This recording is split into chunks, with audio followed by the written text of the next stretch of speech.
자, 오늘은 사도행전 18장 말씀을 보도록 하겠습니다. 사도행전이 28장까지 있으니까 한 3분의 2 가까이 온 것 같아요. 저는 사실은 일주일 동안 이거 말씀 준비하느라고 아무것도 못 하거든요. 그러니까 뭐 일주일이 금방 가죠. 그래서 이 설교가 언제 완성이 되냐면은 주일날 아침 한 8시쯤 완성이 돼요. 그래서 좀 더 깊이 묵상을 하고 설교를 해야 되는데 좀 미안하게 생각을 하고요. 이제 그러다 보니까 오히려 제가 복습을 못해요. 제가 복습을 못하는데 여러분들은 한번 쭉 복습을 했으면 좋겠고요. 오늘 나오는 중요한 인물이 있습니다. 브리스길라와 아굴라라는 사람인데 여기 이제 왼쪽이 바울이고 그 옆에가 아굴라라는 사람이고 그 옆에가 이제 브리스길라라는 여자예요. 이 사람이 초대교회에 굉장히 유명한 여자 성경 교사였다고 보시면 돼요. 우리 성도들이 전부 다 이런 사람이 됐으면 좋겠고요. 그러기 위해서는 여러분들이 좀 열심히 공부했으면 좋겠습니다. 1절에서 11절까지는 이제 고린도에서의 사역, 그 다음에 12절부터 17절까지는 유대인들이 이제 고소를 하죠. 그래서 붙잡혀 가서 그 법정에 선 내용이 나오고, 그 다음에 18절부터 22절까지는 이제 2차 전도 여행을 마치고 안디옥 교회로 복귀를 해요. 복귀하는 과정에서 에베소를 잠깐 들려요. 오랫동안 들리는 것이 아니라 잠깐 들렸을 때 브리스길라와 아굴라를 같이 고린도에서 데리고 가서 브리스길라와 아굴라가 에베소에 있고 사도 바울은 이제 안디옥 교회로 가죠. 그리고 나중에 3차 전도 여행 때 갔을 때는 이미 브리스길라와 아굴라가 이미 교회를 개척한 상태였기 때문에 어느 정도의 신자들이 있고 거기서 이제 한 3년 정도 사도 바울이 사역을 하는 내용이 나와요. 그 다음에 이제 24절에서 28절은 그 아볼로라는 아주 유명한 당대 최고의 설교가가 나오는데 그 내용에 대해서 살펴보도록 하겠습니다. 이게 이제 2차 전도여행 지도니까 대충 보시면 알고요. 오늘 나눌 내용은 이제 왼쪽에 보면은 마케도니아라고 있잖아요. 성경에 보면 마게도냐. 그 다음에 그 아래 보면 이걸 차라고 읽어야 되냐? 아차야인지. 우리 성경에는 아가야예요. 그러니까 이렇게 보시면 돼요. 마케도니아, 아가야, 이 전부 다 지금의 그리스 땅이다. 근데 이게 남쪽은 아가야고 북쪽은 마케도니아다. 이런 식으로 이해하시면 되고요. 이 마케도니아의 중심 도시가 빌립보, 그 다음에 데살로니카가 이제 중심 도시고, 그 다음에 그 아래쪽에 아가야의 중심 도시가 아테네, 그 다음에 고린도가 있다. 이렇게 보시면 되고요. 그 다음에 이제 이 전체가 지금은 그리스라고 보시면 돼요. 나중에 꼭 돈 모아갖고 여기 꼭 한번 가보세요. 예. 다른 사람이랑은 전혀 다른 그 선교 여행이 될 것 같아요. 그리고 이 그리스가 관광으로 먹고 사는 나라이기 때문에 그 유적들이 굉장히 잘 보존이 되어 있대요. 그 다음에 여기 잘 보면 이제 아테네에서 고린도로 가는 이게 좁은 길이 있죠. 이게 섬이 아니라 이 대륙으로 연결이 돼 있어요. 그래서 이걸 갖다가 우리가 영국이랑 프랑스 사이를 해협이라고 그러죠.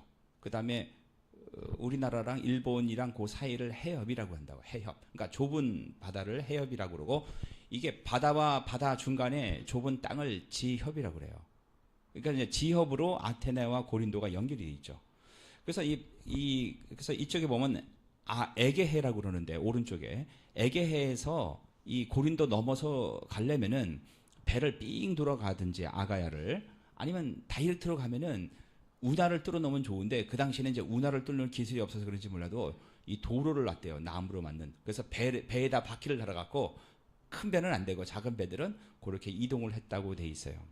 이제 그러다 보니까 이 고린도가 아테네보다는 사실은 그러니까 교통이나 정치나 문화나 여러 면에서 굉장히 발달한 도시였다. 이렇게 보시면 돼요. 1절, 그 뒤에 바울은 아테네를 떠나서 고린도로 갔습니다. 고린도는 그리스에서 아테네를 능가하는 정치적, 상업적 중심지였다. 그러나 도덕적으로는 매우 나쁜 평판을 가지고 있었다. 이제 왜냐면은 사랑과 전쟁의 여신인 아프로디테의 신전이 도시 뒤쪽 커다란 언덕 위에 세워져 있었다. 이 아프로디테 신전이 있었다는 거죠. 이 여신은 매우 인기가 높았는데 사람들은 신전에 돈을 바치고 남녀 신전의 창기들과 성적인 행위를 함으로 여신에게 예배를 드렸다. 2절 그곳에서 바울은 아굴라라는 유대인을 만났습니다. 고린도에서 이제 만났죠.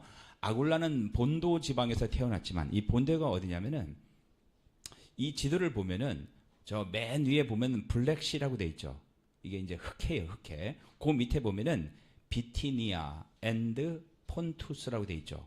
이게 이제 그 폰투스가 본도예요, 본도. 그러니까 여기 아굴라가 이제 고향이 여기였다는 거죠.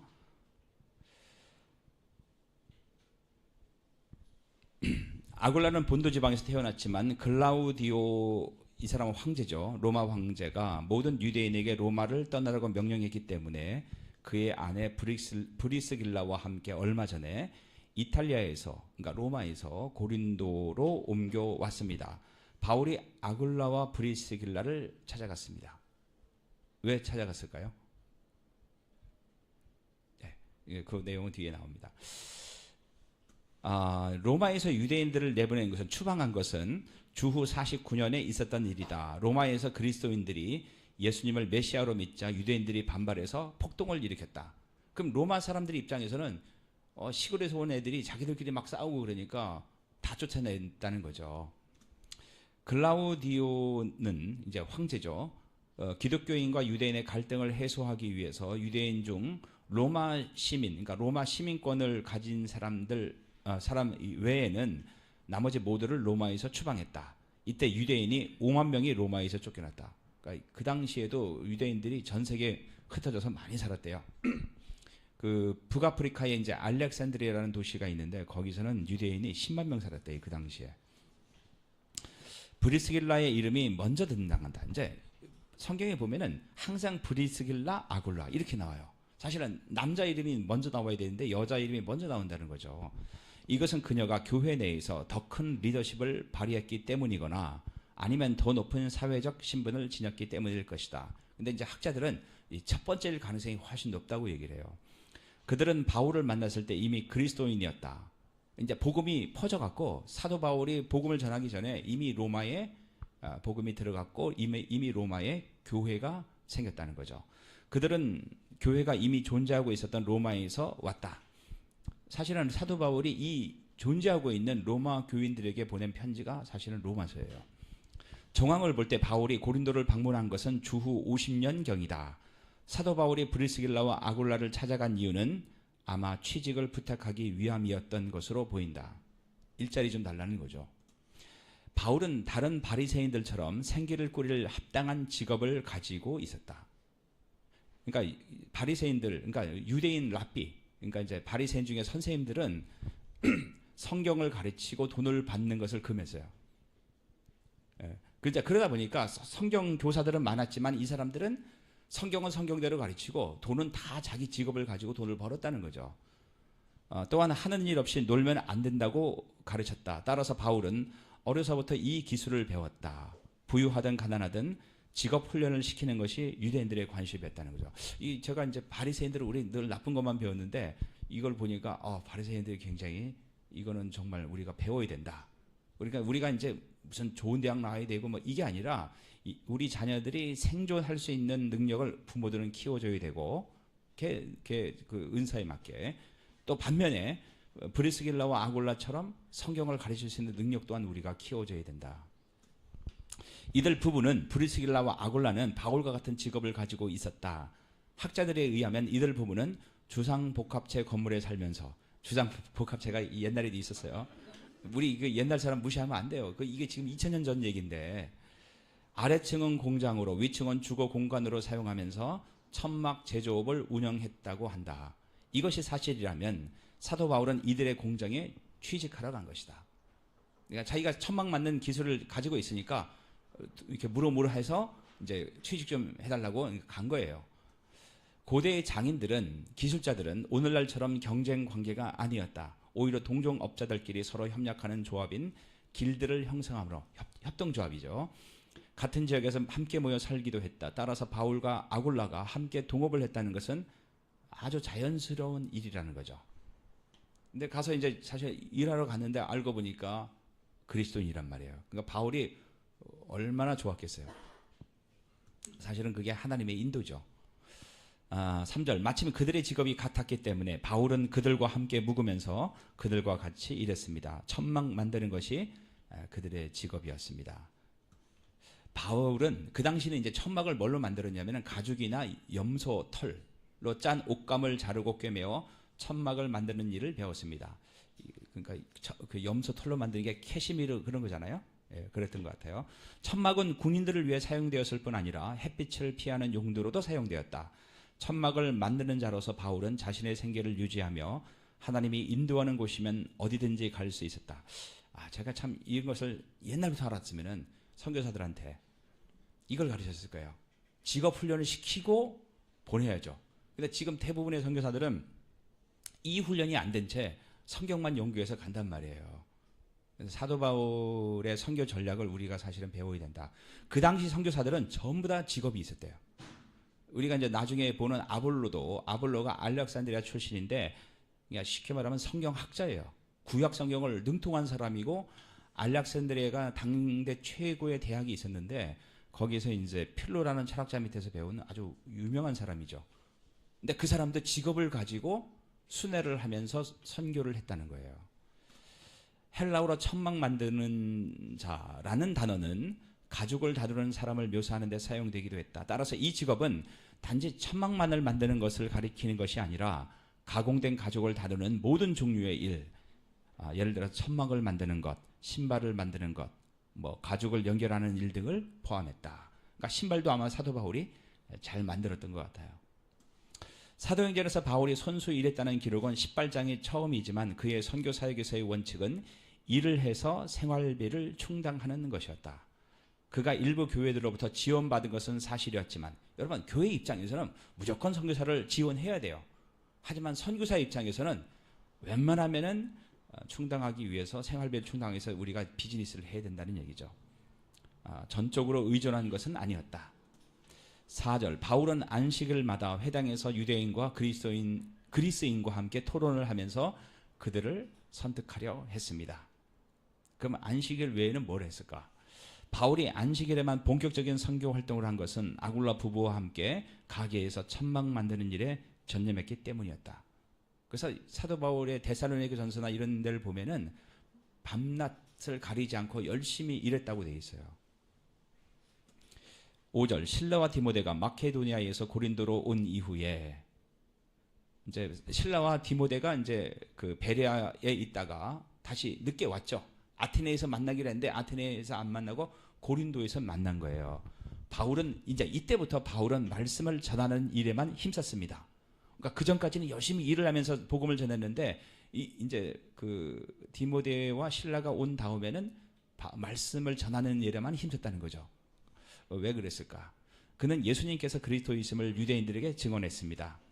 드디어 실라와 디모데가 동역자죠. 마케도니아에 있는 베레아에서 고린도로 왔다. 그들은 데살로니가 교회가 바울이 떠난 후에 계속된 핍박에도 불구하고 급성장하고 있다는 좋은 소식을 전하며 바울을 격려하고 위로했다. 그래서 데살로니가 전서를 고린도에서 써요.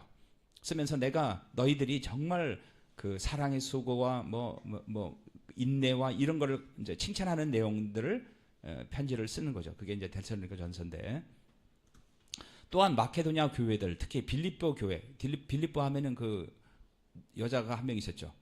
비즈니스 하셨던 루디아 그 사람이 돈이 많았던 것 같아요. 후원을 많이 해서 빌립보 교회의 선교 후원금을 가지고 왔을 가능성이 매우 높다. 그래서 고린도후서와 빌립보서를 보면은 그런 내용이 있다는 거죠. 그래서 사도 바울의 사역을 보면은 자기가 열심히 일을 해서 사역도 했지만은 후원도 받았다는 거예요. 지금 선교사들한테 필요한 것은 이 두 가지라는 거죠. 이로 인해 바울은 당분간 생업을 멈추고 왜 돈이 왔으니까 이제 좀 더 집중적으로 말씀을 전해야 되겠다고 생각을 한 거죠. 성경을 연구하고 가르치는 일에 집중할 수 있었다. 뿐만 아니라 편지도 썼죠. 데살로니가 전후서 6절 그러나 그들은 바울에게 대들며 욕을 했습니다. 유대인들이죠. 회당에 있는 바울은 자기의 옷에서 먼지를 털며 그들에게 말했습니다. 여러분이 구원받지 못한다면 그것은 여러분의 책임입니다. 나에게는 잘못이 없습니다. 이제 나는 이방인들에게 가겠습니다. 다른 성경에서 그러니까 그 앞에 보면은 발에 신발에 먼지를 터는데 여기는 옷을 털어요. 그래서 옷을 탄다는 의미는 도대체 뭘까? 비시디아 안디옥의 회당에서 바울은 예수님의 교훈대로 신발에서 먼지를 털어버렸다. 그런데 고린도에서는 그렇게 하지 않고 옷을 털었다. 그러니까 이거는 이제 느헤미야서를 좀 참고해 볼 필요가 있다는 거죠. 그래서 여러분들 집에 가서 느헤미야서 5장을 좀 한번 읽어보세요. 이 행동은 범죄를 저지른 자들이 하나님의 백성에서 떨어져 나갈 수 있음을 보여주는 상징적인 행위였다. 7절 바울은 회당에서 나와서 디도 유스도 티투스 저스투스라는 사람의 집으로 갔습니다. 이 사람은 로마 사람이죠. 그는 하나님을 경외하는 이방인이었습니다. 그의 집은 회당 바로 옆에 있었습니다. 회당 바로 옆에 있으니까 이 사람도 아마 회당에 가서 사도 바울의 설교를 들었을 가능성이 매우 높고 그리고 이제 예수님을 믿었겠죠. 그는 하나님을 경외하는 이방인이었다. 학자들은 로마 시민인 그의 이름이 가이오 디도 유스도일 것이라고 추측한다. 그는 고린도전서에 언급된 가이오와 동일 인물일 것이다. 그래서 고린도전서에 보면 가이오라는 인물이 나와요. 고린도전서 1장 14절 내가 그리스보는 그 당시 그 회당의 회당장이에요. 이 회당장인데 이 사람이 예수님을 믿은 거예요. 사도 바울의 설교를 듣고 가이오 두 사람, 이 사람 가이오는 이제 회당 옆에 있던 로마 사람. 이 두 사람 외에는 여러분 중 어느 누구에게도 세례를 주지 않아서 하나님께 감사합니다. 그러니까 사도 바울이 봤을 때 이 두 사람은 교회에서 너무너무 중요한 인물이었다는 거죠. 바울은 거처를 아굴라의 집에서 살다가 이제 유스도의 집으로 옮겼다. 그러니까 유스도의 집이 가정교회가 된 거예요. 유스도는 자기 집을 고린도 교회의 모임 장소로 내주었다. 그래서 여러분들 돈 열심히 벌어서 집 크게 짓는 거 저는 찬성해요. 그게 우리가 얼마든지 사역 장소로 교회로 사용될 수 있기 때문에 그렇죠. 회당장 그리스도와 이제 회당에서 제일 높은 사람이 그리스도죠. 이 사람과 그의 온 집안 식구가 예수님을 믿었습니다. 그러자 고린도에 사는 다른 많은 사람들이 이 소식을 듣고 예수님을 믿고 세례를 받았습니다. 높은 사람이 믿으니까 그 밑에 그 사람의 영향을 받던 사람들이 다 믿게 된다는 거죠. 회당장 그리스도의 회심은 고린도에 사는 유대인들에게 큰 충격이었다. 아마도 그의 회심으로 인해 많은 유대인들이 회심했을 것이다. 또한 그의 회심은 자기 동족의 불신에 실망한 바울에게 큰 위로와 격려가 되었을 것이다. 여러분 1차 전도여행, 2차 전도여행을 봤을 때 늘 사도 바울은 복음을 전하다가 유대인들한테 쫓김을 당하고 죽을 뻔하고 매맞고 이런 경험이 있었잖아요. 근데 자기를 그렇게 핍박하던 유대인들의 회당장이 예수님을 믿었으니까 사도 바울이 얼마나 힘을 얻었겠어요. 9절 어느 날 밤 환상 중에 주님께서 바울에게 말씀하셨습니다. 두려워하지 마라. 조용히 있지 말고 계속해서 말해라. 계속해서 복음을 전해라. 내가 너와 함께 있다. 내 백성이 이 도시에 많다. 이 고린도 도시에 많이 있다. 그러므로 아무도 너를 공격하거나 해치지 못할 것이다. 그래서 다른 도시와는 달리 고린도에서는 하나님의 보호해서 그런지 몰라도 1년 6개월 동안 오랫동안 여기서 사역을 해요. 11절 바울은 그곳에서 1년 6개월 동안을 머물면서 사람들에게 하나님의 말씀을 가르쳤습니다. 이 기간 동안 바울은 고린도의 교회를 세웠고 아가야의 다른 지방에도 복음을 전했고, 그러니까 이제 고린도 주변에 작은 도시들이 있을 거 아니에요. 그런 도시들에게도 복음을 전했고 데살로니가 교회를 위해서 2편의 편지를 썼다. 갈리오가 아가야 지방의 총독이 되었을 때, 그러니까 이제 갈리오는 이제 로마 그 정부에서 파견한 총독이죠. 그죠? 갈리오가 아가야 지방의 총독이 되었을 때에 유대인들이 합심하여 바울에게 몰려가서 그를 재판정, 법정으로 끌고 갔습니다. 가이오 앞에 세웠다는 거죠. 갈리오는 마르쿠스 아네우스 노바투스가 본명이래요. 그러니까 이 사람은 네로 황제의 가정교사이자 유명한 스토아 학파 철학자 세네카의 형제였다. 그러니까 세네카의 동생이었다는 거죠. 그리고 이 사람에 관해서는 고고학적으로 유물들이 발견이 됐어요. 비문이 발견돼서 이 사람은 실제 역사상 인물이었고 로마 역사에 분명히 기록되어 있어요. 이 사람이 몇 년부터 몇 년까지 아가야 지방의 총독으로 있었다. 자, 이 사람이 총독으로 있었을 때 사도 바울이 거기 있었죠. 고린도에 있었죠. 고린도에 있으면서 뭘 했습니까? 데살로니가 전후서를 썼죠. 그래서 학자들은 데살로니가 전후서가 언제 쓰였다는 것을 이 비문을 통해서 알 수 있다는 거죠. 그리스 델피는 이제 그 아가야 지방에서 약간 북쪽 왼쪽에 있는 도시예요. 델피에서 발견된 비문에 의하면 갈리오는 51에서 52년 아가야 지방의 총독이었다. 이런 정보로 인해 우리는 바울의 2차 전도 여행 때 고린도 방문의 시기를 추정할 수 있다. 아마 52에서 51년쯤 됐을 것이다. 또한 데살로니가 전서의 저작 연대도 함께 추정할 수 있다. 그래서 우리가 뭐 갈라디아서 뭐 로마서 뭐 쭉 나가지만 그게 사실은 시간적인 순서가 아니죠. 시간적인 순서로 다시 볼 필요가 있어요. 처음에 갈라디아서가 먼저 쓰여졌고 그 다음에 데살로니가 전후서가 쓰여졌고, 우리가 이제 사도행전을 쭉 공부하고 사실은 저는 마태복음이나 창세기를 하려고 생각했는데 약간 계획을 지금 바꾸려고 해요. 이거 다 공부하면 갈라디아서 공부하고 싶고 데살로니가 전후서 공부하고 싶고 빌립보서 공부하고 싶고 에베소서 공부하고 싶잖아요. 그럴 계획이에요. 13절 유대인들은 갈리오에게 이 사람이 우리의 법 율법을 어겨가면서 사람들에게 하나님을 섬기라고 유혹하고 있습니다 라고 고소했습니다. 제가 이제 그림은 이렇게 그리는데 그 당시 법정은 그러니까 오픈되었대요. 이렇게 건물이 아니라 바깥에 한 2m 정도 되는 큰 단이 있고 그 위에서 사람들은 밑에서 구경하고 있고 위에서 이제 그 판결을 내렸다는 거죠. 유대교가 공인된 종교가 아니었을 때도, 유대교는 공인된 종교가 아니었고 나중에는 공인이 돼요. 로마는 유대교를 용인했다. 기독교는 유대교의 한 분파로 간주되었다. 이게 되게 중요한 얘기라는 거죠. 그러니까 유대인들이 얘기하는 거는 얘네들은, 기독교인들은 유대교가 아니다. 율법도 안 지키고 자기들 마음대로 하기 때문에 유대교가 아니다. 그럼 유대교의 분파가 아닌 것은 어떤 문제가 있냐면은 그 당시에는 이제 그 유대교가 로마의 인정을 받았기 때문에 유대교를 믿어도 돼요. 근데 인정받지 않은 어떤 종교를 믿게 되면 로마로부터 박해를 받게 됐다는 거죠.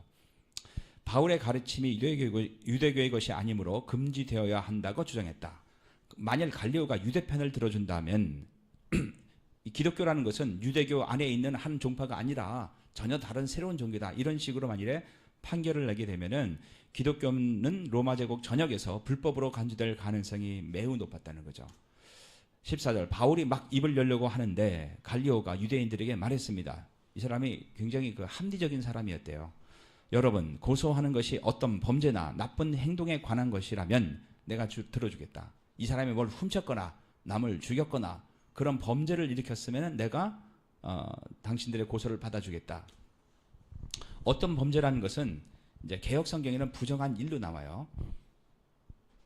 우리가 이제 개역 성경을 무시하라는 얘기가 아니라 개역 성경만 읽으면 문제가 좀 복잡해져요. 개역 성경은 이미 100년 전에 언어로 된 단어들이 되게 많고 그 다음에 중국어 성경과 일본어 성경을 참고로 해서 쓰여졌기 때문에 원어랑 동떨어진 내용들이 있을 수가 있다는 거죠. 그래서 우리가 개역 성경들을 읽고 새로운 번역들도 우리가 영어를 잘하시는 분들은 영어 성경 보면 정말 좋고 비교를 해볼 필요가 있어요. 그래서 어쨌든 그 개역 성경에는 부정한 일이라고 나오고 근데 이거를 이제 원어로 본다면 경범죄예요.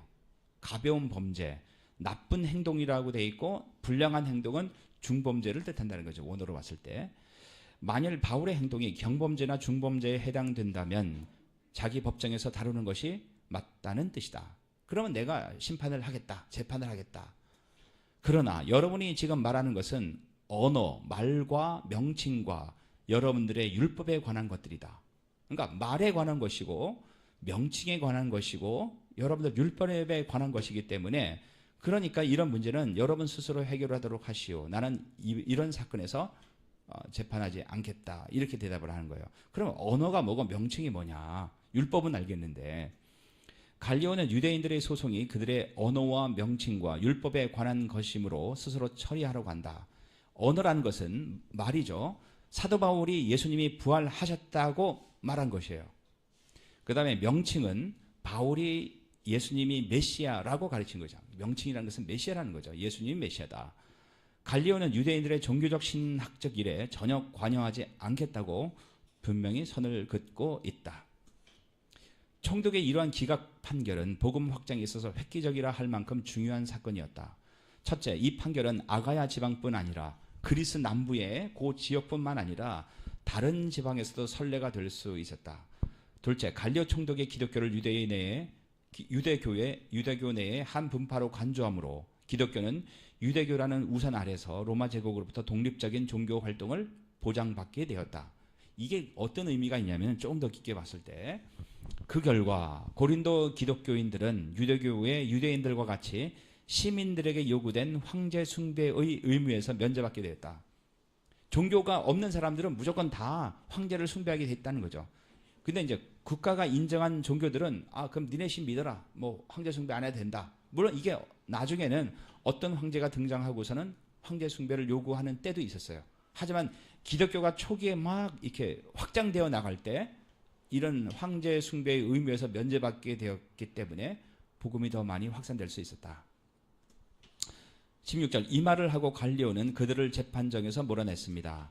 그러자 그들은 회장장 소수데네를 붙들어다가 재판정 앞에서 마구 때렸습니다.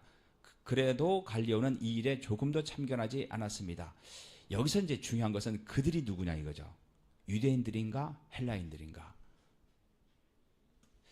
소수데네는 회심한 회당장 그리스보. 자, 처음에 회당장이 그리스보인데 이 사람이 예수님 믿고 나가서 회당장을 그만뒀다고. 그러니까 그 다음에 뽑힌 사람이 소수데네예요.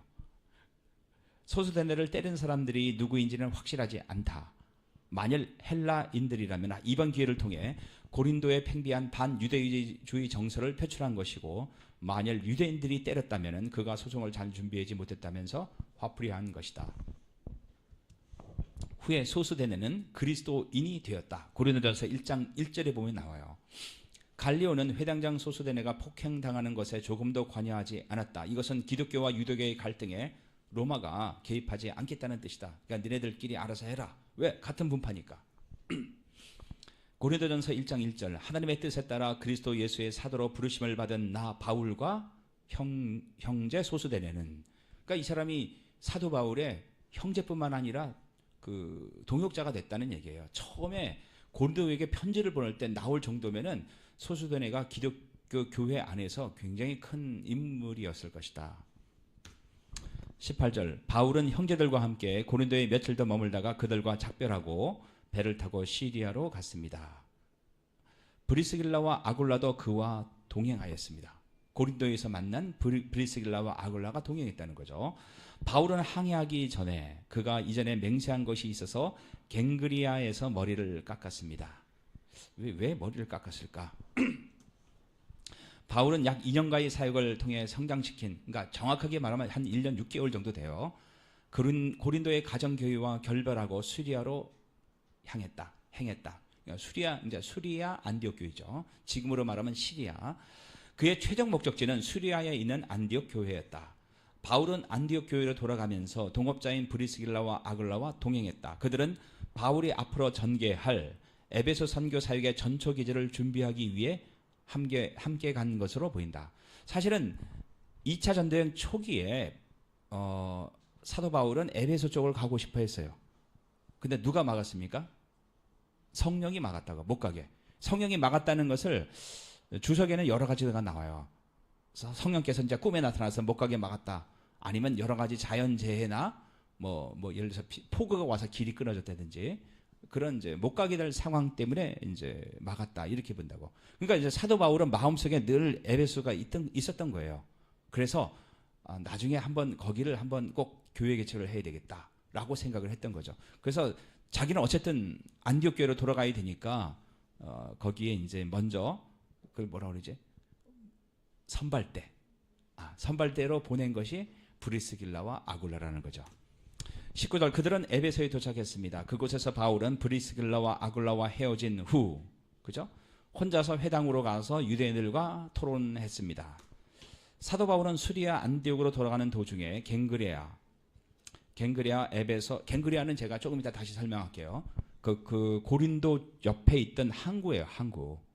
그 지역이라는데 에게어 쪽은 갱그레아, 또 그 다른 반대쪽은 뭐 레케 무슨 뭐 있어요. 하여튼 그런 두 항구가 있었는데 갱그리아는 이제 에게 쪽에 있는 항구였죠. 나중에 3차 전도 여행 때 바울은 에베소를 거점 삼아 사역을 펼치게 된다. 그러나 지금은 잠시만 머물 수 있었다. 이게 에베소가 어디 있냐면은 여기죠. 여기. 네. 여기 뭐 아시아, 갈라디아, 밤빌리아 뭐 이거 전부 다 지금의 터키예요. 갑바도기아. 바울은 2차 선교 사역 초기에 이곳에서 사역하고자 했지만 에베소에서 사역하고자 했지만 성령께서 금하신 적이 있다. 하나님의 때가 있는 거죠.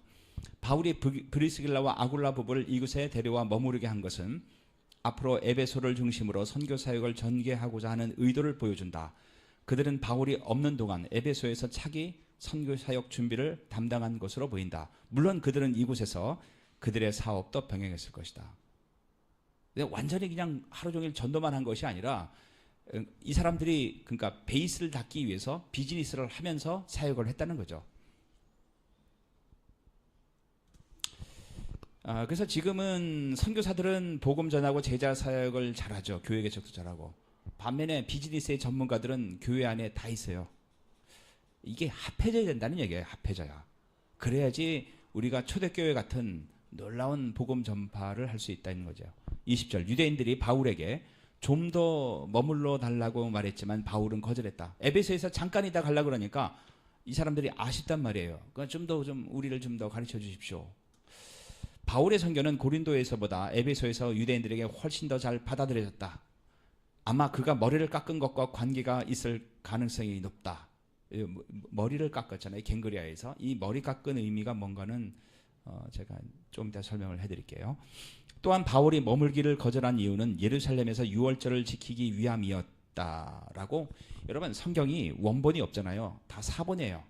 그 수많은 사본을 보니까 다 똑같은데 가끔 어떤 사본에는 있고 다른 사본에는 없는 게 있어요. 이제 지금 내용이 이 내용이에요. 대부분의 사본에는 바울이 머물기를 거절한 이유가 빨리 내가 예루살렘에 가서 유월절을 지켜야 된다라는 내용이 들어있다고. 그래서 아마 학자들은 이럴 가능성이 높다라고 추측을 하는 거죠. 하지만 바울은 그들과 헤어지면서 하나님의 뜻이라면 다시 돌아오겠습니다라고 약속했습니다. 배를 타고 에베소를 떠났습니다. 만일 하나님의 뜻이라는 단서를 붙인 것은 전에 이곳에 오고자 했을 때 성령 하나님이 허락하지 않으신 사건과 관련되어 있다. 바울은 성령 하나님이 또 막으시면 이곳에 올 수 없을 것이라고 생각했다. 그래서 여러분들이 아셔야 되는 것은 바울 일생에서 성령께서 예수님이 꿈에 몇 번 나타나서 말했을까요?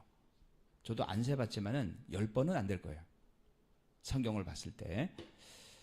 여러분 인생에서는 몇 번 나타났습니까? 꿈에? 우리는 평범한 사람이라 거의 안 나타난다고. 그래서 그러면 성령의 인도함이라는 것은 항상 꿈에 나타나서 직접적으로 얘기를 해야지만 성령의 인도하심인가? 물론 그런 경우도 있지만은 대부분은 우리의 환경을 통해서 하나님께서 우리에게 주시는 마음을 통해서 우리의 지혜를 통해서 우리의 결정을 통해서 내린다는 얘기예요. 20일 바울은 가이사랴에 내려 가이사랴는 예루살렘에서 가장 가까이 있는 항구죠.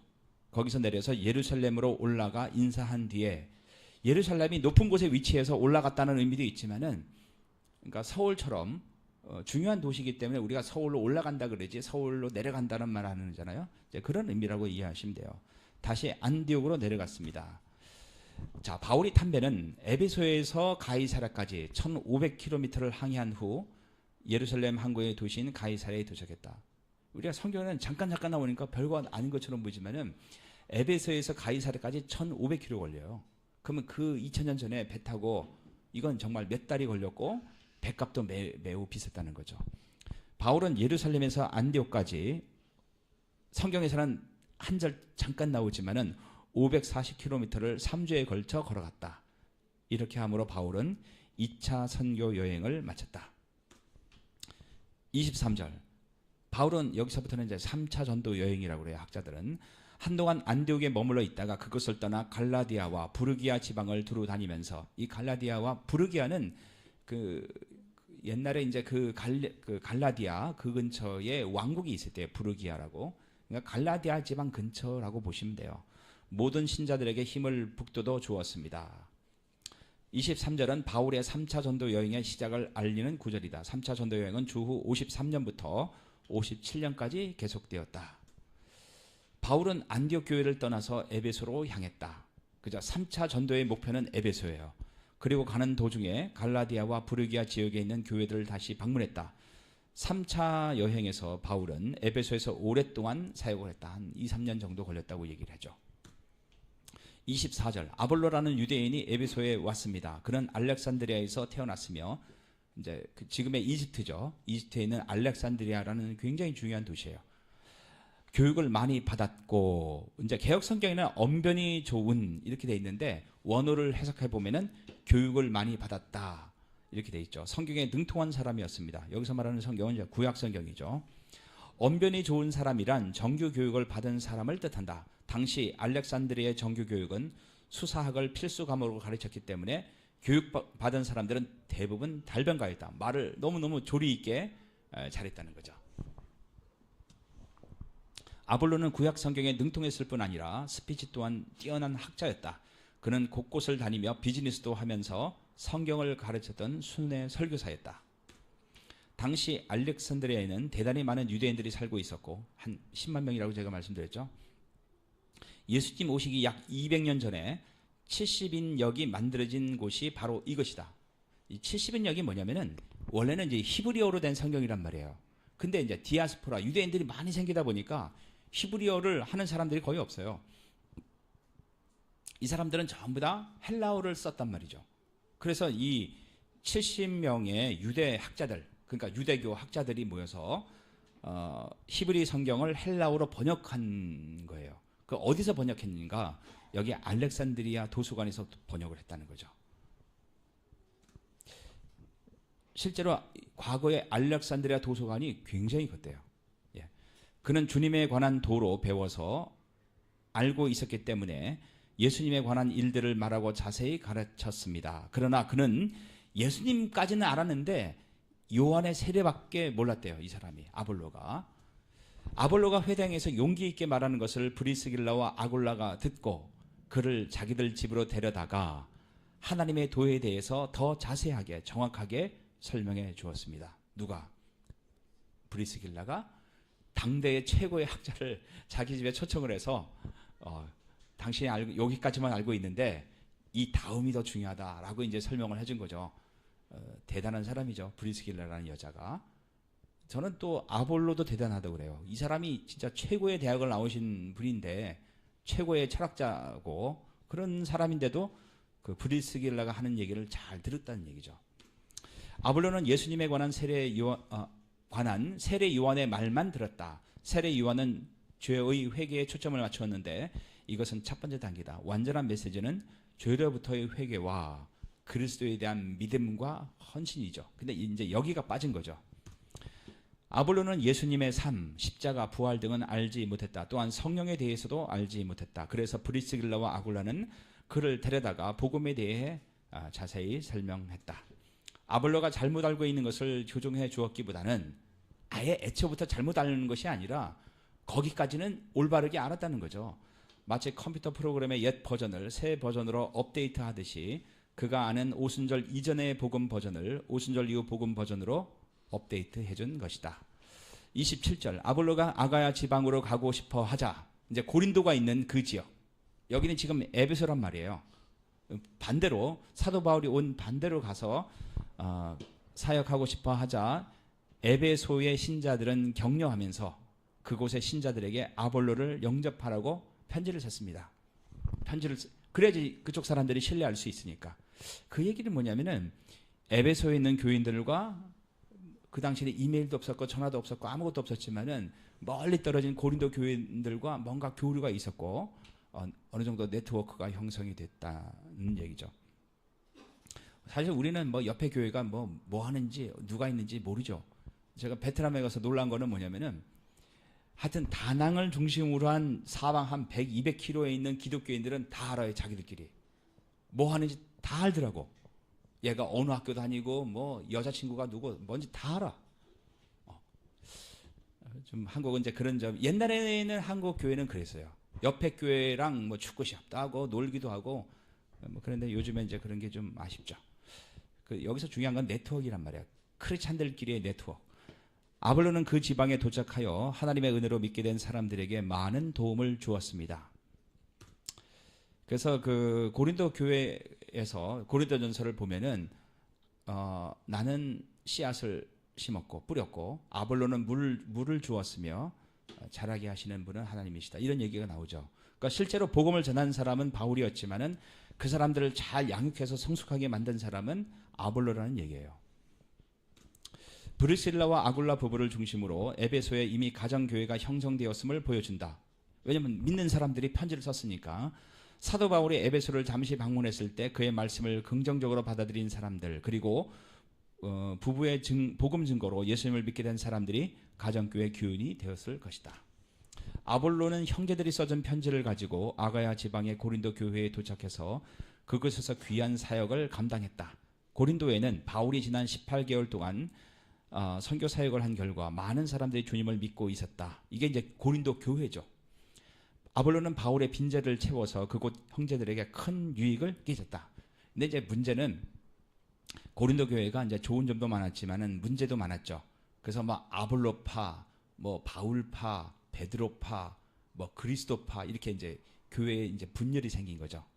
그래서 아볼로파가 생긴 걸 보면은 아볼로가 굉장히 설교를 잘했던 것 같아요. 고린도전서 3장 6절 나는 씨앗을 심었고 아볼로는 물을 주었으나 자라게 하시는 분은 하나님이십니다. 28절 그는 사람들 앞에서 유대인들과 열정적으로 토론을 하여 그들의 주장을 물리쳤으며 성경을 이용해서 예수님께서 그리스도이심을 증명했습니다. 이제 몇 가지 교훈과 좀 더 연구할 부분들을 살펴보도록 하겠습니다. 첫 번째 고린도는 주전 146년 로마 제국에 의해 멸망당했다. 그러다가 주전 46년에 율리우스 시저가 재건하였다. 로마인들은 고린도를 아가야 지방의 수도로 삼았다. 이게 이제 유적 중에 하나래요. 이 지도를 잘 보실 필요가 있죠. 오른쪽에 아테네가 있고 왼쪽에 고린도가 있죠. 그 사이에 아주 좁은 길이 있죠. 이걸 갖다가 지협이라 그래. 지협. 고린도는 당시 그리스에서 가장 규모가 큰 세계적인 도시였다. 우리가 알고 있는 그 뭐죠? 스파르타. 그죠? 이 스파르타가 다 이 고린도 이 근처에 있는 도시들이에요. 예. 이곳은 펠로폰네소스 반도. 여기가 이제 펠로폰네소스 반도죠. 그래서 우리가 그리스 전쟁이나 이런 걸 보면은 늘 등장하는 데가 여기예요. 예. 반도와 그리스 본토를 동서로 연결하는 교통의 중심지였다. 그렇죠? 이 본토가 이제 이쪽이죠. 이쪽을 연결하려면 반드시 고린도를 거쳐야 돼요. 그러니까 뭐 한국의 천안 이상으로 중요한 교통도시였다. 천안 안 거쳐도 돌아가는 길 많잖아요. 근데 여기를 통과하지 않으면 아테나나 이쪽 갈 수가 없다고. 바울 당시 고린도 인구는 시민 30만, 노예 46만을 합하여 76만 명이 돼. 그러면 천안보다 큰 거 아니에요, 이거? 예. 굉장히 아마 그 당시에는 또 아파트가 없었기 때문에 면적으로 보면 아마 천안보다도 더 넓지 않았을까. 예. 고린도에는 두 개의 항구가 있었는데, 자 여기 그 하나는 서쪽에는 레케움이라는 항구가 있었고 오른쪽에는 이제 갱그레아라는 항구가 있었대요. 그래서 여기 보면 레케움이라고 나오죠. 저기 레케움, 갱그레아. 사람들이 이제 통과를 못하니까 배 타고 이렇게 삥 돌면은 펠로폰네소스 반도를 삥 돌면은 그게 400km래요. 그러니까 너무 시간이 많이 걸리니까 이렇게 머리를 써서 그러니까 지금 뭐 어디죠? 파나마 운하처럼 운하를 만드는 게 아니라 나무로 된 길을 만들었대요.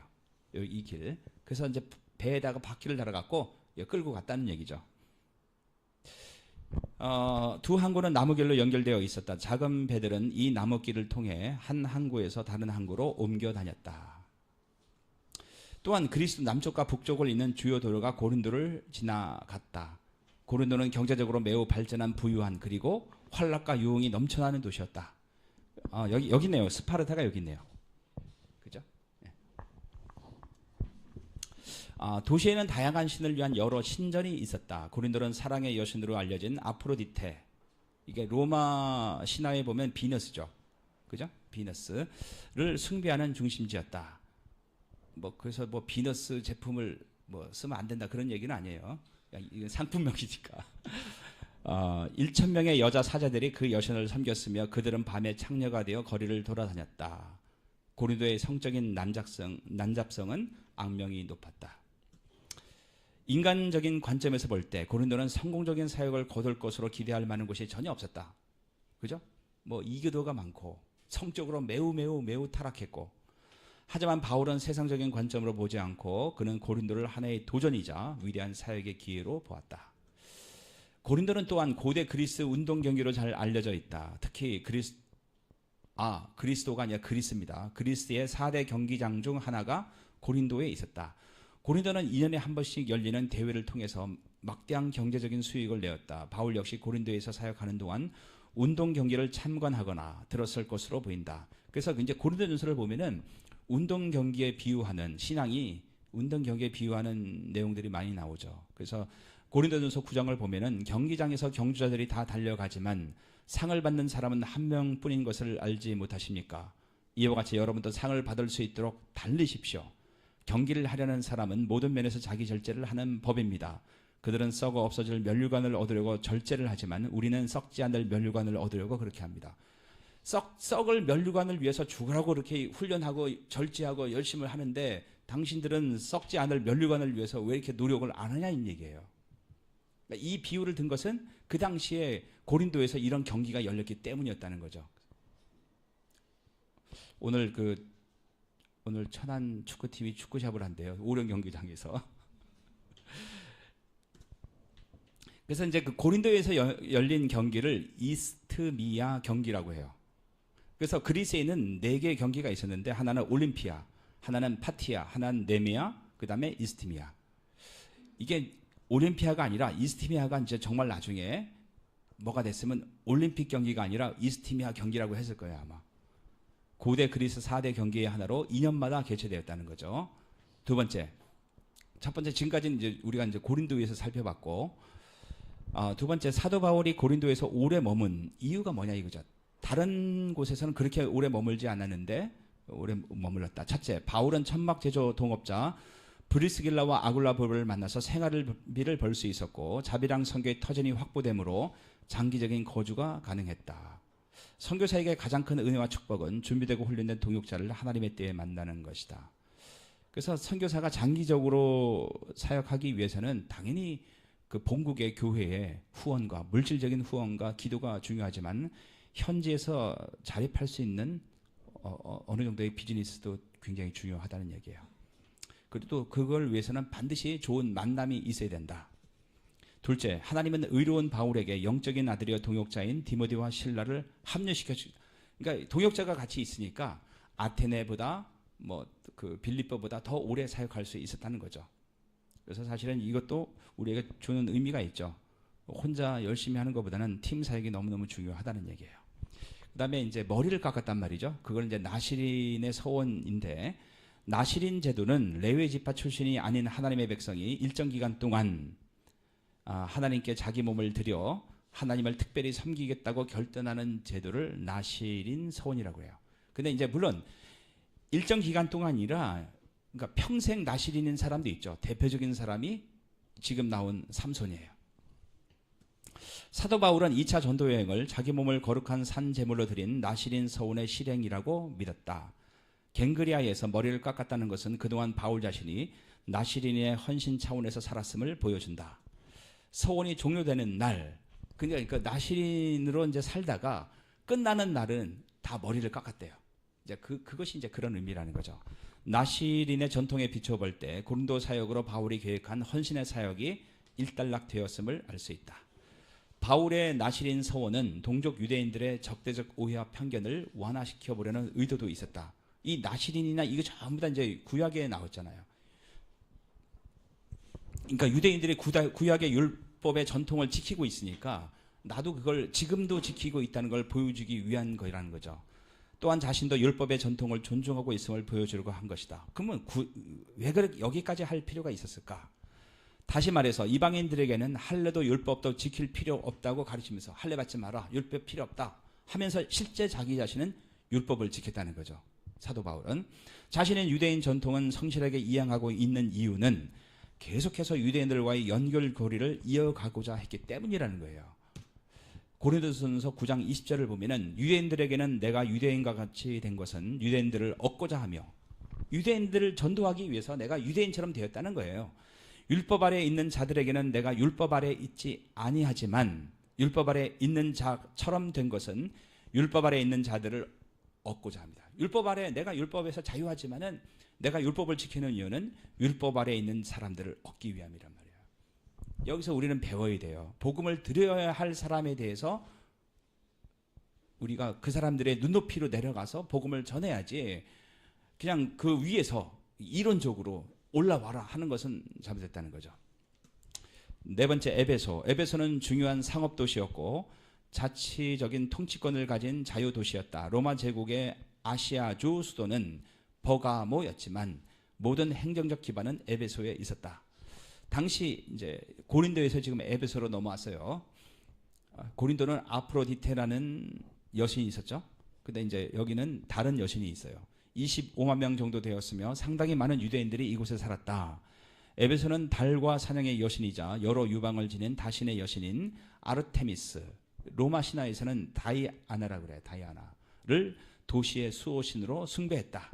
이곳에 있는 아르테미스 신전은 아테네에 있는 파르테논 신전보다 4배가 더 컸으며 고대 7대 불가사의 중 하나다. 지금 현재 사진이 그 아르테미스 신전이래요.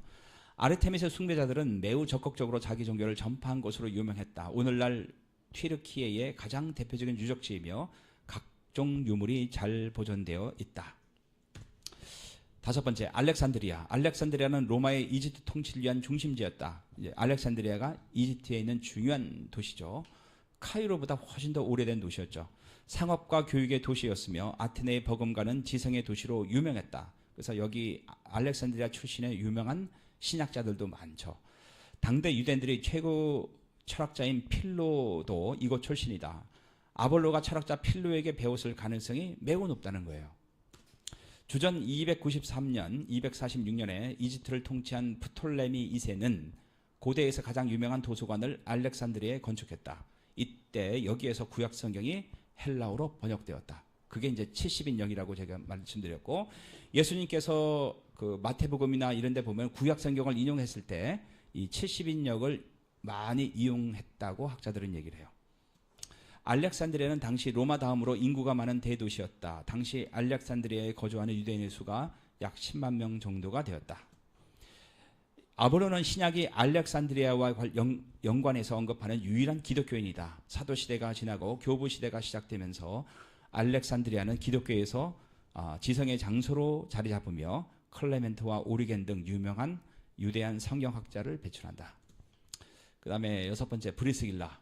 신약에서는 브리스길라와 아굴라의 이름이 모두 4번 나오는데 고린도전서 16장 19절을 제외하고는 항상 아내인 브리스길라의 이름이 앞에 나온다. 그래서 다른 이렇게 보면은 브리스가라는 이름으로 나오기도 해요.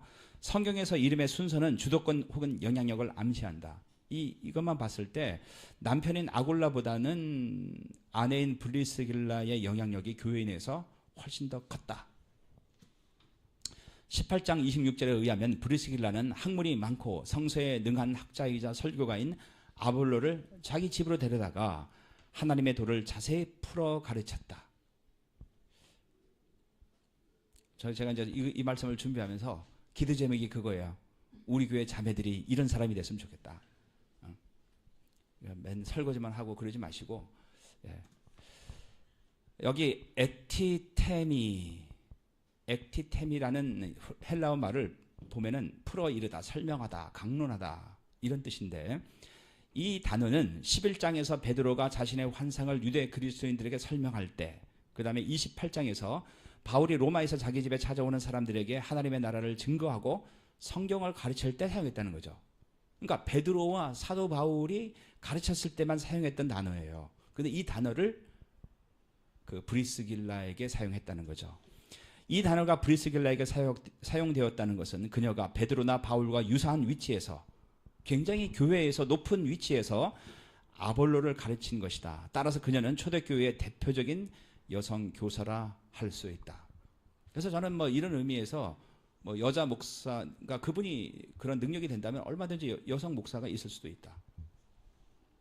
목사의 본래 의미는 교사예요, 교사. 성경을 가르치는 사람이라고. 사실 이런 일은 당시 상황에서는 도저히 있을 수 없는 일이었다. 철저하게 남존여비적 사고체계에 젖어있는 고대에서 우리나라 조선시대보다 훨씬 더 심했다는 거죠. 여자가 가르치기는커녕 배울 수조차 없는 상황에서 여성인 브리스길라가 남자, 그것도 학자이자 선생인 아볼로를 교사로서 가르쳤다는 것은 큰 충격이 아닐 수 없다. 그래서 교회는 세상에 영향을 받는 곳이 아니라 세상의 가치관과 체계를 뛰어넘는 곳이어야 된다는 거죠. 그러니까 교회 안에서 남자가 높냐 여자가 높냐 이게 중요한 게 아니죠. 은사에 따라서. 그래서 저는 이제 제가 너무 바빠갖고 여러분들 설교 일정을 못 짰어요. 제가 하여튼 요번 주에는 꼭 짜서 올리려고 하는데, 그래서 지금은 이렇게 쭉 짜서 하여튼 여러분이 1년에 한 번은 하여튼 설교를 하게 만들 거예요. 근데 이제 제가 이렇게 봐서 야, 우리 교회에 브리스길라 같은 분이 계시네. 그러면 제가 이제 2번, 3번 막 시킬 예정이에요.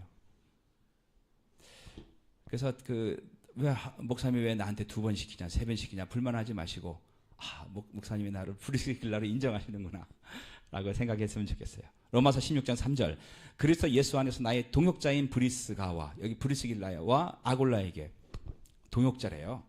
자기의 제자나 뭐 나한테 배운 사람인 정도가 아니라 같은 레벨로 보는 거죠. 안부를 전해주십시오. 이 두 사람은 생명의 위협을 무릅쓰고 내 목숨을 구해준 사람입니다. 물론 사도행전에는 이 내용이 안 나와요.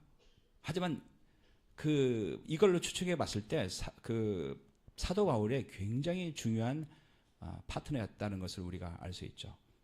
나뿐만 아니라 모든 이방인 교회가 그들에게 감사하고 있습니다. 사도 바울도 많이 교회를 개척하고 영향을 줬지만은 사실은 브리스길라와 아굴라도 사도 바울 못지않게 그런 선교 사역을 했다는 거예요.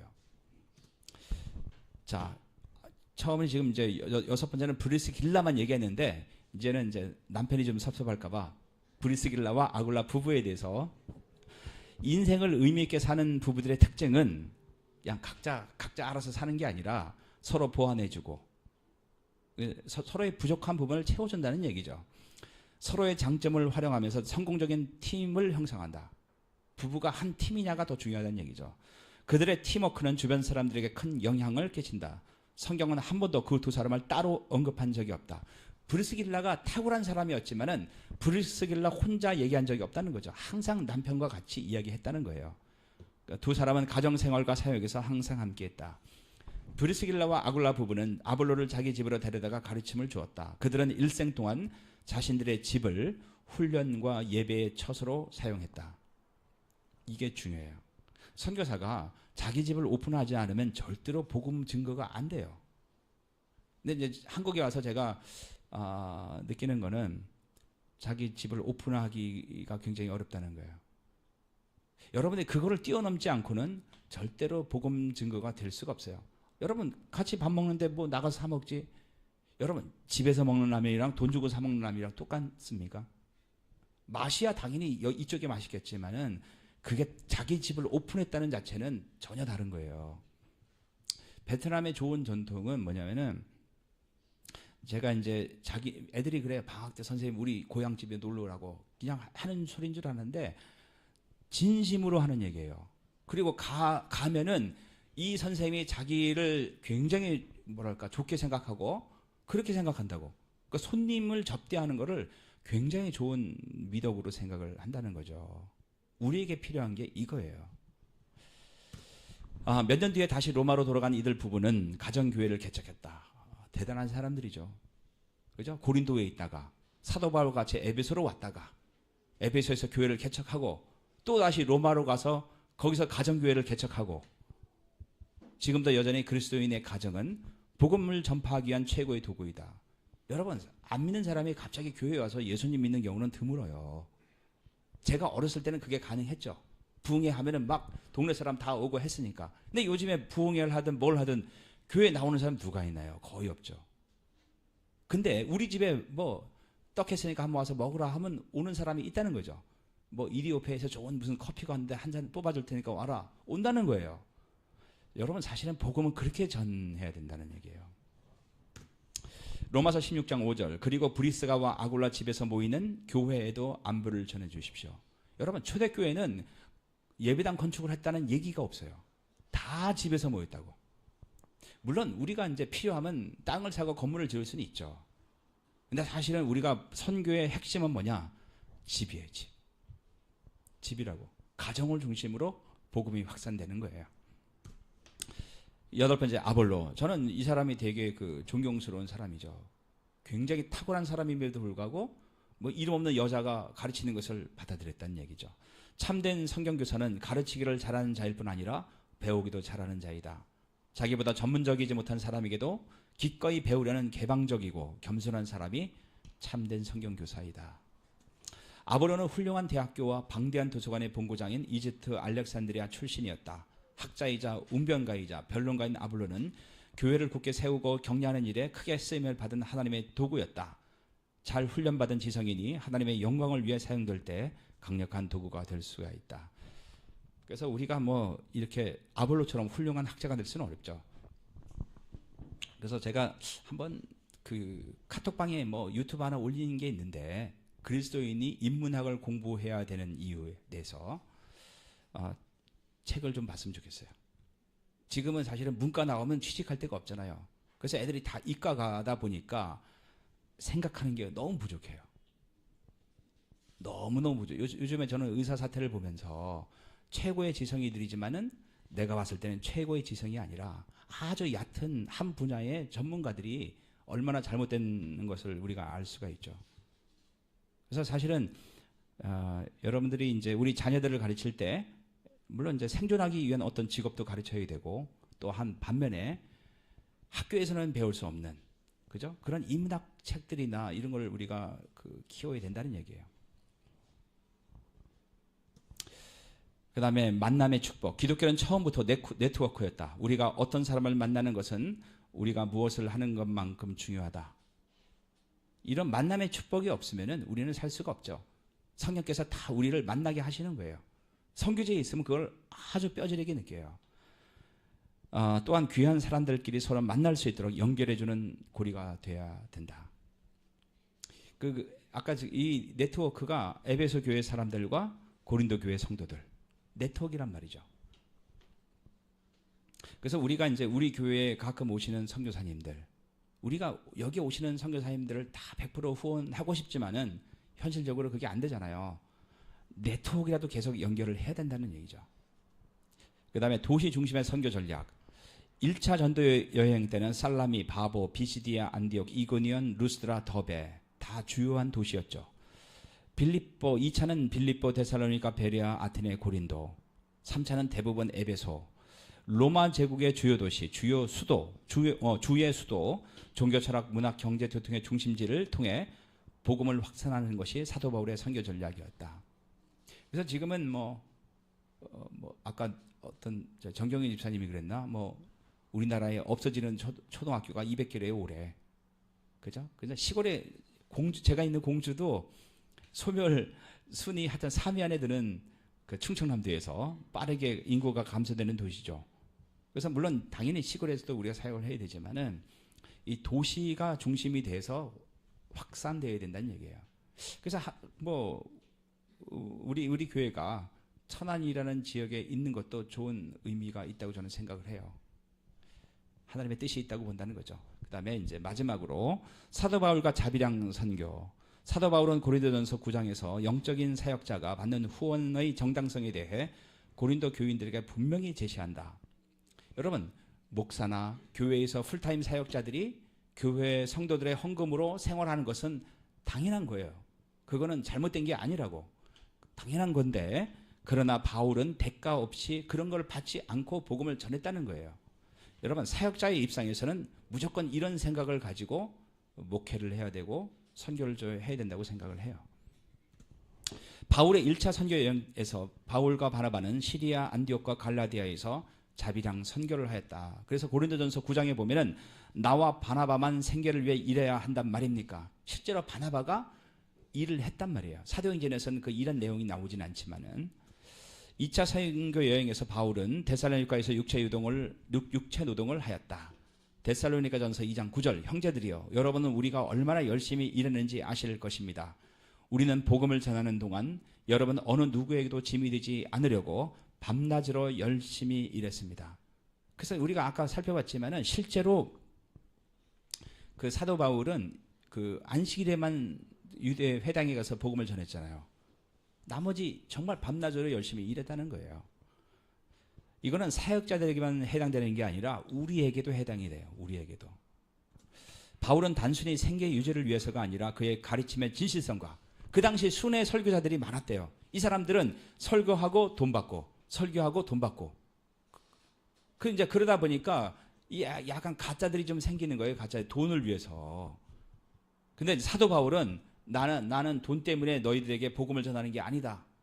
설교하는 게 아니다. 이거를 그 강조하기 위해서 자기가 사례금을 받지 않고 자기가 직접 직업으로 일을 하면서 돈을 벌었다는 거죠. 그 다음에 개종자들에게 이제 예수님 믿었는데 예수님 믿었으니까 교회만 와서 살고 기도만 하고 성경만 보고 사는 게 아니라 예수를 믿었기 때문에 더 열심히 세상 속에서 일을 해야 된다는 것을 보여주기 위해서 일을 했다는 거죠. 아니 설교자가 열심히 일하는데 니네들은 왜 일 안 하냐. 이제 그거예요. 노동 현장에서 의도적으로 일을 했다는 거죠. 그러니까 저도 지금 사실은 일주일 동안 뭐 손님이 안 오면 그 약국의 경제가 안 좋을 거 아니에요. 재정이 안 좋으면 뭐 걱정이 되는데 오히려 그때가 더 좋아요. 드디어 이제 하나님이 나에게 설교할 수 있는 기회를 주시는구나. 근데 사실 지난주는 설교할 수 있는 시간이 별로 없었어요. 그러니까 뭐랄까 그냥 뭐 약국일 아니면은 그냥 설교 준비하는 거죠. 일주일이 너무 빨리 지나는 거예요. 여러분들 한번 그렇게 생각을 좀 해보셨으면 좋겠고 3차 선교 여행에서도 바울은 계속 일을 했다. 사도행전 20장 나는 그 누구의 금이나 은이나 옷을 탐낸 적이 없습니다. 그러니까 자기 잘 살려고 설교한 적이 없다. 여러분 자신도 아시듯이 나는 언제나 직접 일을 해서 나와 내 일행에게 필요한 것을 마련했습니다. 그래서 힘들지만은 저는 일을 하는 거에 대해서 되게 감사하게 생각을 하고 앞으로도 그럴 생각이에요. 여러분들은 이미 뭐 비즈니스를 잘 하시죠. 그럼 여러분들의 필요한 것은 저처럼 성경을 열심히 공부하는 거예요. 나는 모든 일에서 여러분에게 모범을 보였습니다. 여러분은 저처럼 열심히 일해서 약한 사람을 도와야 합니다. 또한 주는 것이 받는 것보다 복이 있다고 하신 주 예수님의 말씀을 기억해야 합니다. 그래서 사도 바울의 자비랑 성격의 특징을 보면 첫 번째 신뢰성, 두 번째 동질성. 신뢰라는 것은 내가 순수한 목적으로 하고 있다. 이걸 보여주는 것이고 두 번째 여러분들이 그래도 제가 별로 사례금도 안 받으면서 하니까 그래도 설교 말씀을 잘 듣잖아요. 근데 이제 예를 들어서 당회가 있고 제가 목사가 당회랑 해서 뭐 요번 뭐 2024년 월급 좀 올려라. 뭐 퇴직금 얼마 좀 마련해라. 이렇게 되면은 여러분들이 제가 하는 설교를 순수하게 받아들일 수가 있을까요? 그게 쉬운 얘기가 아니에요. 그래서 여러분들이 제가 이제 직업을 갖고 있는 목회자이기 때문에 뭐 여러분들은 아쉬운 게 많겠죠. 뭐 왜 우리 교회 목사님은 왜 그 신방도 안 하고 뭐 상담도 안 하고 뭐 여러 가지 있지만 사실은 저는 유익한 점이 더 많다고 생각을 해요. 그다음에 동질성. 이게 내가 직업을 가지고 안 믿는 사람들 직접 만나니까 자기도 이 사람도 직업을 갖고 있는 사람이고 예를 들어서 내가 옷 잘 차려입고 로만 컬러로 하고 성직자인 것처럼 보이고 만나면은 저 사람은 우리와 좀 다른 사람이구나 이렇게 된단 말이에요. 그 다음에 이제 모범을 보였고 자립이죠. 첫 번째 신뢰성. 데살로니가전서 2장 5절에 보면은 우리가 여러분이 듣기에 좋은 말을 해서 여러분의 마음을 사거나 그러니까 여러 사람들이 듣기 좋은 말을 해요. 은혜를 받게 한단 말이에요. 그렇죠? 그런 사람들이 헌금을 하죠. 그럼 그 돈을 가지고 또 다른 지역 가고 돈을 바란다든지 욕심을 채우기 위해서 거짓으로 행동한 적이 없다는 것을 여러분은 아실 것입니다. 하나님께서 우리를 증거해 주실 것입니다. 동질성. 바울은 더 많은 사람들을 얻기 위해서 그리고 복음 대장자들의 문화를 수용하여 일하는 사람들에게 접근하기 위해서 스스로 텐트 메이커가 되었다. 이것은 예수 그리스도께서 스스로를 낮추시며 함께 하신 성육신 사역을 따른 것이다. 그래서 저는 이제 그런 생각 해보죠. 내가 만일에 일주일 내내 도서관에서 설교 준비하면은 훨씬 더 이거보다 깊은 내용이 있겠죠. 근데 어렵게 한 것이 오히려 더 감동일 수가 있다는 거예요. 세 번째 모범. 바울은 신자들에게 그리스도인의 삶과 사역에 모범을 보여주기 위해 스스로 노동에 임했다. 바울은 삶의 현장에서 그리스도인의 삶이 무엇인지를 보여주었고 새롭게 개종한 도둑, 강도, 거지와 술 주정꾼들이 가족을 부양하고 가난한 자에게 관대히 베푸는 사람으로 변화시키는 사역을 하였다. 예수 그리스도를 믿는다는 것은 뭐랄까 도피가 아니에요. 이 세상이 힘드니까 그냥 여기 와서 기도하고 찬양하고 은혜 받고 도피가 아니라 오히려 더 정신을 바짝 차려서 세상에 가서 더 열심히 일을 하고 그렇게 해서 돈 번 걸로 가족을 잘 부양하고 어려운 사람을 도와주는 것이 이게 올바른 그리스도인의 삶이라는 거죠.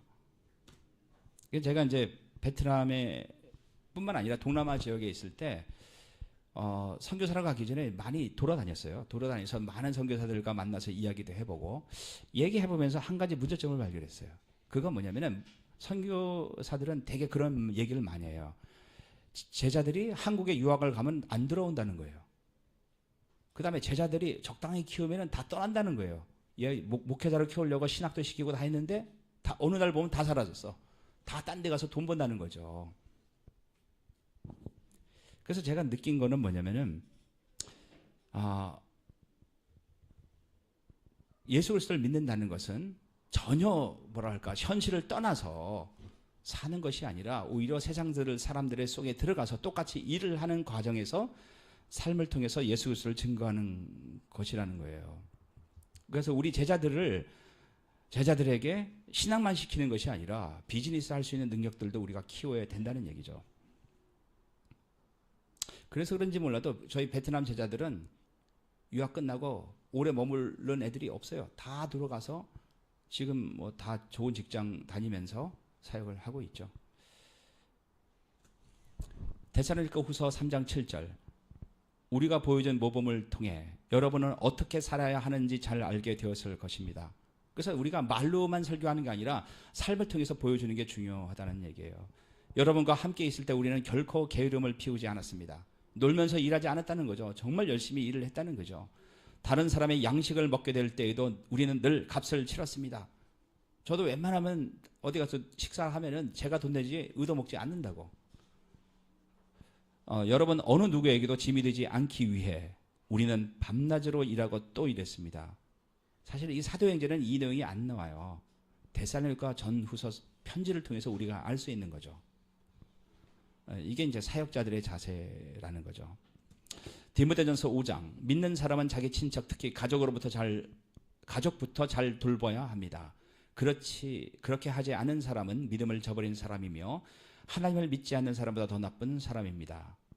또한 착한 일을 해서 칭찬받는 사람이어야 합니다. 자녀를 잘 기르고 나그네를 잘 대접하며 성도들을 위해 봉사하고 어려움을 당한 사람들을 도우며 이 모든 선한 일에 몸바쳐 일한 사람을 말합니다. 이렇게 하기 위해서 6 동안 열심히 일을 했다는 얘기예요. 바울은 항상 자립하는 교회를 목표로 삼았다. 바울이 개척한 교회는 외부 원조에 의지하지 않는 자비랑하는 교회였다. 오히려 어려운 가운데서도 예루살렘 교회에 헌금하는 후원하는 교회였다는 거죠.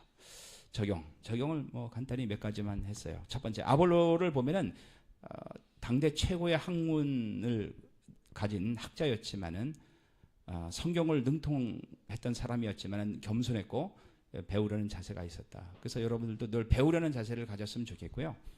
다만 베레아 사람처럼 그냥 아무거나 받아들이는 게 아니라 베레아 사람처럼 진짜 그게 맞는지 확인을 해라는 얘기예요. 여러분 유튜브에 보면은 좋은 목회자들도 많고 제가 봤을 때 안 좋은 설교가들도 많아요. 그냥 안 좋은 것까지 다 무조건 받으라는 얘기가 아니라 적어도 가릴 수 있는 능력이 있어야 된다는 얘기예요. 능력에. 그 다음에 브리스길라 여성 리더였죠. 성경 교사였고 이 사람은 가정을 오픈했어요. 그래서 제가 말씀드렸지만은 우리 교회에는 이 브리스길라처럼 될 만한 자질을 갖고 계신 분들이 많아요. 그래서 기대를 좀 해보겠습니다. 그러니까 2가지가 필요해요. 3가지구나. 하나는 일단 비즈니스를 잘 해야죠. 요즘에 뭐 남자만 일하는지 않잖아요. 다 여자들도 일을 잘하잖아요. 그래서 각자 일을 좀 잘했으면 좋겠고 그 다음에 어쨌든 성경을 잘 가르쳐야 돼요. 그죠? 그래서 성경을 좀 깊이 연구했으면 좋겠고 그 다음에 가정을 오픈했으면 좋겠다. 그 다음에 이제 아굴라는 별로 나오진 않지만은 브리스길라가 이렇게 교회에서 큰 영향력을 발휘하기까지는 아볼로의 외조가 있었지 않았냐. 아볼로가 지금 나가지 마. 그러면은 뭐 능력을 발휘할 수가 없었겠죠. 이런 사람들도 좀 필요하지 않나. 그다음에 에베소 교인들이 아볼로가 고린도에 갈 때 이제 편지를 써줬다. 이게 그리스도인들끼리 네트워크 형성이 됐다는 얘기죠. 그래서 하나님이 이렇게 여러분들의 삶 속에서 교회를 통해서 아니면 개인적으로 연결된 선교사들이나 크리스천들이 있다면은 반드시 그분들을 놓고 기도하고 또 그분들을 통해서 일하실 하나님을 기대했으면 좋겠다. 그 다음에 이제 사도 바울을 보면 어렸을 때부터 직업 교육을 받았다고 했죠. 그래서 여러분들도 우리 자녀들이 뭐 큰 부자가 되고, 지금 오늘도 신문을 제가 잠깐 봤는데 대기업 다니는 3, 40대들이 다시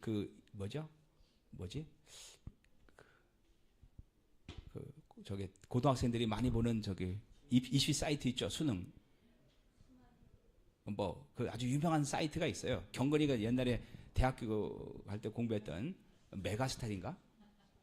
아니 3, 40대 대기업 다니는 사람들이 메가스터디에서 한 달에 70만 원짜리 수강을 끊어서 공부한대요. 왜? 의대에 가기 위해서. 예, 그래서 제가 느끼는 것은 이 나라가 망하려고 그래요. 이건 똑똑한 사람이 어딜 가야 되는가? 인문학을 공부해야 되고, 저기 공대를 가야죠. 국가를 발전시키려면은. 사실은 저도 공부를 해봤지만은 이거 뭐 머리가 좋은 사람 필요 없어요. 왜? 다 몽땅 다 외우는 건데. 몽땅 다 외우는데 머리가 뭐가 필요해요? 창의적인 게 전혀 필요 없는 학문이라고. 여러분 최근에 이름을 까먹었는데 AI가 개발이 됐어요. 그 AI가 그 의학 AI예요. 그래서 실험을 했다고. 의사가 진단했을 때, 의사가 AI를 가지고 진단했을 때, 진단하고 치료했을 때, 그 다음에 AI 혼자 진단했을 때, 의사 혼자 했을 때 40%, 협력했을 때 60%, 그 다음에 AI 혼자 하면 80%. 실제로 그러니까 오진율이 굉장히 높죠.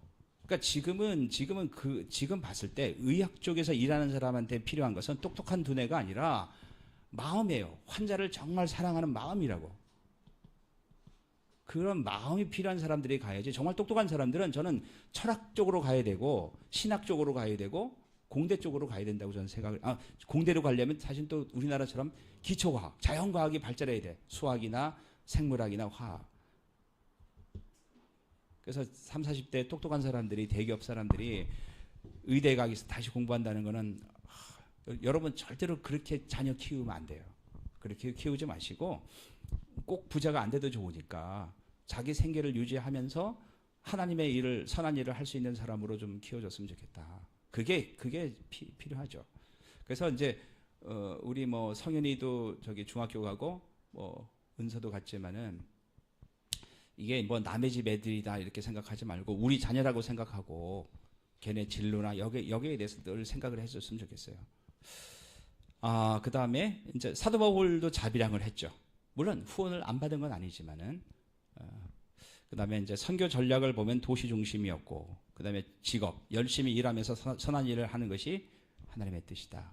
그래서, 사실 제가 이제 예전에도 얘기했지만, 제가 회사 다니면서 하나님이 원하시는 것은 회사 때 어떻게 하면 근무 시간에 성경을 보고 기도하는 거라고 생각했는데, 지금 생각하면 참 굉장히 창피한 얘기예요.